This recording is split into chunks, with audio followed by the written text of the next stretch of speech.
PFSA TFSA માં જે interest કે પ્રોફિટ થાય તેના ઉપર કોઈ ટેક્સ નથી લાગતો અને તમે ગમે ત્યારે પૈસા વિથડ્રો કરી શકો છો. એટલે શોર્ટ ટર્મ માટે આ અકાઉન્ટ બેસ્ટ છે. RRSP RRSP રિટાયરમેન્ટ માટે છે.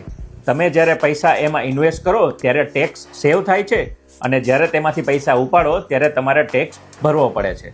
FHSA પહેલા ઘર માટે બેસ્ટ ઓપ્શન છે. જ્યારે તમે પૈસા ઇન્વેસ્ટ કરો ત્યારે તમે ટેક્સ સેવ કરો છો અને પહેલા ઘર માટે વિથડ્રો કરો તો ટોટલી ટેક્સ ફ્રી છે. RESP RESP કિડ્સના એજ્યુકેશન માટે છે. જ્યારે તમે એમાં પૈસા ઇન્વેસ્ટ કરો છો ત્યારે ગવર્મેન્ટ પણ તેમાં ગ્રાન્ટ એડ કરે છે. Non-registered account આ અકાઉન્ટનો કોઈ ટેક્સ બેનિફિટ નથી, પરંતુ ઇન્વેસ્ટમેન્ટ માટે કોઈ લિમિટ પણ નથી. એટલે આ અકાઉન્ટનો ઉપયોગ બધા રજિસ્ટર્ડ અકાઉન્ટ ફૂલ થઈ જાય પછી કરવો. અને કેનેડા ફાઇનાન્સની આવી જ ઇન્ફોર્મેશન માટે મારા પેજને ફોલો કરી દો.